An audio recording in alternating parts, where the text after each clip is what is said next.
मैंने एक बार मियाँ शहबाज शरीफ से पूछा था, चौधरी निसार आप दोनों भाइयों के सबसे करीबी और पुराने दोस्त क्यों हैं? मुझे आज भी याद है मियाँ शहबाज शरीफ ने फौरी तौर पर जवाब दिया था, चौधरी साहब में तीन खूबियां हैं। ये ईमानदार हैं, एक पैसे के रवादार नहीं हैं, दूसरा ये ज़हनी तौर पर बहुत ताकतवर हैं। आप इनके सामने कोई भी मसला रख दें, ये चंद लम्हों में इसका हल तजवीज़ कर देंगे। लोगों की शक्ल देखकर इनका अंदर जान जाते हैं। और तीसरी खूबी ये मुनाफिक नहीं है, ये सामने भी वही हैं जो ये पीठ के पीछे हैं। और मियाँ नवाज शरीफ और मैं दोनों इनकी इन खूबियों के फैन हैं। मियाँ शहबाज शरीफ ने यह तज्जिया चौधरी निसार की मियाँ नवाज शरीफ से नाराजगी से पहले किया था और मैं बड़ी हद तक इससे इत्तेफाक करता हूँ। ताहम चौधरी साहब में एक चौथी खूबी भी है, ये जिद के बहुत पक्के हैं। ये जब तक मियाँ नवाज शरीफ के साथ थे तो ये इनके साथी थे, इन्हें कोई इनसे अलग नहीं कर सका। लेकिन ये जब अलग हुए तो फिर ये बेगम कुलसूम के इंतकाल पर भी ताजियत के लिए मियाँ नवाज शरीफ के पास नहीं गए। मियाँ शहबाज शरीफ ने इन्हें कायल करने की कोशिश की, इनको समझाया आपको बाबी कुलसूम की ताजियत जरूर करनी चाहिए, लेकिन उनका जवाब था मैं गया और अगर इसके बाद परवेज रशीद ने मेरे खिलाफ बयान दे दिया तो मियाँ शहबाज शरीफ ने सीने पर हाथ रखकर जवाब दिया था परवेज रशीद एक लफ्ज नहीं बोलेंगे, मैं गारंटी देता हूँ। चौधरी साहब ने ठीक है कहा, लेकिन इसके बावजूद उन्होंने मियाँ नवाज शरीफ से ताजियत नहीं की। ये इस कदर जिद्दी हैं। मियाँ नवाज शरीफ के साथ इनके इख्तलाफात 12 अक्टूबर 1999 को स्टार्ट हो गए थे। हुसैन नवाज ने चौधरी निसार को फौजी जीप में बैठकर वजीर आजम हाउस से जाते देखा था, जबकि बाकी तमाम लोग हिरासत में थे।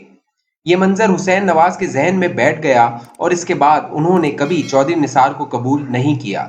ताहम मियाँ नवाज शरीफ अपने बच्चों के दबाव के बावजूद चौधरी निसार के साथ चलते रहे, लेकिन ये दोस्ती पनामा केस के फैसले के बाद टूट गई। चौधरी निसार के बकौल मैंने मियाँ साहब से पूछा था, आप या आपके बच्चों ने कोई गड़बड़ तो नहीं की? अगर कोई गड़बड़ है तो आप हमें बता दें, हम सब मिलकर आपको बहरान से निकाल लेंगे। मियाँ साहब ने जवाब दिया था, हम मुकम्मल तौर पर क्लियर हैं और मेरे बच्चे ये इशू हैंडल कर लेंगे। लेकिन आखिर में मियाँ साहब के बच्चे अपने आप को क्लियर न कर सके, ये मेरे लिए काबिल कबूल नहीं था। चौधरी निसार मियाँ नवाज शरीफ दौर के आखिरी महीनों में खुद को फासले पर भी महसूस करते थे। मियाँ साहब सिर्फ इसहाक डार तक महदूद हो गए थे। ख्वाजा आसिफ के साथ इनके इख्तलाफात 2012 से चले आ रहे थे। ये अपोजिशन लीडर थे और उन्होंने एक तकरीर की वजह से ख्वाजा आसिफ को सबके सामने जाड़ दिया था और ख्वाजा आसिफ ने भी तुर्की ब तुर्की जवाब दे दिया। लिहाजा दोनों के दरमियान आज तक बोलचाल बंद है। जबकि परवेज रशीद ये समझते हैं डॉन लीक्स के बाद चौधरी निसार ने इन्हें वजारत से हटवाया था, ये भी इनके खिलाफ बयान देने से नहीं चूकते।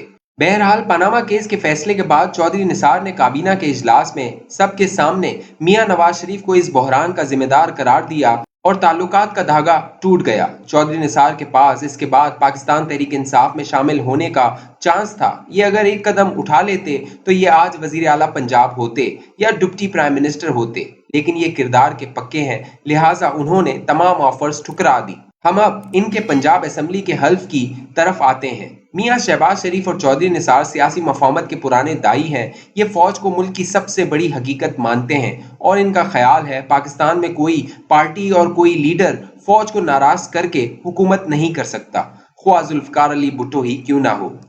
ये दोनों अब मफाहमत की आखिरी कोशिश के लिए मैदान में आए हैं। मियाँ शहबाज शरीफ लंदन जाकर मियाँ नवाज शरीफ के सामने अपना आखिरी मफाहमती एजेंडा रखना चाहते हैं। इस एजेंडे के 3 नुक्ते हैं। मियाँ नवाज शरीफ और मरियम नवाज दोनों इस्टेब्लिशमेंट के मुखालिफ बयानियां बंद कर दें, ये खामोशी का रोजा रख लें और किसी किस्म की सियासी सरगर्मी में हिस्सा न लें। दूसरी तरफ हमजा शहबाज भी पसे पर्दा चले जाएंगे। पार्टी का अगला सरबराह कौन होगा, यह फैसला वक्त पर छोड़ दिया जाए। दूसरा, हम एहतजाजी सियासत छोड़कर सिर्फ और सिर्फ 2023 के इलेक्शंस पर तवज्जो दें। हम किसी न किसी तरह ये जमानत ले लें अगले इलेक्शंस गैर जानबदार और शफाफ होंगे। हम अगर इस्टेब्लिशमेंट को इसके लिए राजी कर लेते हैं तो हम मैच जीत जाएंगे, वरना 2023 का इलेक्शन हमारे लिए आखिरी साबित होगा। 2028 में कौन जिंदा रहता है और मुल्क और खित्ते की क्या सूरत हाल होती है, ये पेशगोई आसान नहीं। और तीसरा ये कि मुल्क बहरान का शिकार है। कोई एक पार्टी अकेली इस बहरान से नहीं निपट सकती, चुनाचा हमें 2023 में कौमी हुकूमत बनानी चाहिए। सूबों में जो पार्टी अक्सरियत हासिल कर ले, इसे हुकूमत बनाने का मौका दे दिया जाए और वफाक में भी तमाम पार्टियों को इक़्तिदार में शरीक करके मुल्क को बहरान से निकाला जाए। हम अगर आपस में लड़ते रहे तो मुल्क को बचाना और चलाना मुश्किल होगा। इस्टेब्लिशमेंट के साथ भी नया इमरानी मुआहिदा किया जाए। हम इनकी डोमेन में ना जाएं और इन्हें अपनी डोमेन में न आने दें। ये मुआहिदा मुल्क की बका के लिए जरूरी है। मियां शहबाज शरीफ का ख्याल है ये इनकी बड़े भाई के साथ आखिरी सियासी गुफ्तगू होगी। मियां नवाज शरीफ अगर मान जाते हैं, ये इन्हें फुल चार्ज दे देते हैं और मरियम नवाज को साइड ट्रैक कर देते हैं, तो फिर ये अपोजिशन और फैसला साज कुव्वतों के साथ डायलॉग करेंगे। लेकिन अगर मियां साहब नहीं मानते तो ये सियासत को हमेशा के लिए खैर बात कह देंगे। ये पार्टी में रहेंगे लेकिन अपनी बाकी जिंदगी शरीफ ट्रस्ट के लिए वक्फ कर देंगे। वेलफेयर का काम करेंगे, किताबें पढ़ेंगे और अपनी सेहत पर तवज्जो देंगे। पार्टी के सीनियर कायदीन भी मियां शहबाज शरीफ से मुत्तफिक है। ये अब बरमला कहते हैं, हमने वोट को इज्जत देकर देख लिया और हमने एहतजाजी तहरीक भी चलाकर देख ली, क्या नतीजा निकला। लिहाजा हमें अब मफाहमत की तरफ बढ़ना चाहिए, वरना पार्टी और मुल्क दोनों खतरे का शिकार हो जाएंगे। मियां शहबाज शरीफ बड़े भाई के मुशीरों से भी खुश नहीं है। ये इन्हें मार्क्सी जहन के खुश फहम लोग कहते हैं। इनका कहना है ये लोग 1917 के रूस से बाहर नहीं निकले। ये लोग भूल जाते हैं लेनिन को भी इनकलाब से पहले जान बचाने के लिए फिनलैंड में पनाह लेना पड़ गई थी। ये आज भी इस दुनिया को याद करते हैं जब मियां नवाज शरीफ जीटी रोड मार्च के बाद लाहौर पहुंचे थे। छोटे भाई ने बड़े भाई से मुलाकात का वक्त मांगा। मियां नवाज शरीफ अगले दिन छोटे भाई की रिहाइशगाह पहुंच गए। मुलाकात में सिर्फ 3 लोग शामिल थे, दोनों भाई और सुलेमान शहबाज। ये 2.5 घंटे तवील मुलाकात थी और दोनों भाइयों के दरमियान पहली बार लंबी सियासी नशिस्त हुई थी। छोटा भाई बोलता रहा और बड़ा सुनता रहा। मियां शहबाज शरीफ ने आखिर में मियां नवाज शरीफ के पांव को हाथ लगाकर कहा, आप लड़ने की गलती ना करें। ये लोग इस बार जद्दा की गलती नहीं दोहराएंगे। ये हमारा कारोबार भी तबाह कर देंगे और पार्टी भी टुकड़े टुकड़े कर देंगे। छोटे भाई का कहना था, हमारे वोटर्स सिर्फ वोटर्स हैं, ये इनकलाबी नहीं है। ये हमें दिल खोल कर वोट देंगे, लेकिन आप अगर ये तवक्को करते हैं ये हमारे लिए खून देंगे तो ये आपकी गलत फहमी है। हमें हालात को समझना होगा। मियां नवाज शरीफ अपने छोटे भाई की बात मान गए। ये खामोश रहने और 2018 के इलेक्शन पर फोकस करने का वादा करके रायबंद चले गए। लेकिन रायबंद पहुंचते ही उन्होंने एक बार फिर वोट को इज्जत दो का नारा लगा दिया। शहबाज शरीफ समझते हैं हमने 2018 का इलेक्शन इस दिन हार दिया था। ये मानते हैं इमरान खान को लीडर हमने बनाया था। ये नून लीग थी जिसने इमरान खान को इक़्तिदार थाली में रखकर पेश किया था। हम अगर गलतियां ना करते, हम अगर दरमियान का रास्ता इख्तियार करते तो इमरान खान कभी ऐवान इक़्तिदार में कदम न रख सकते।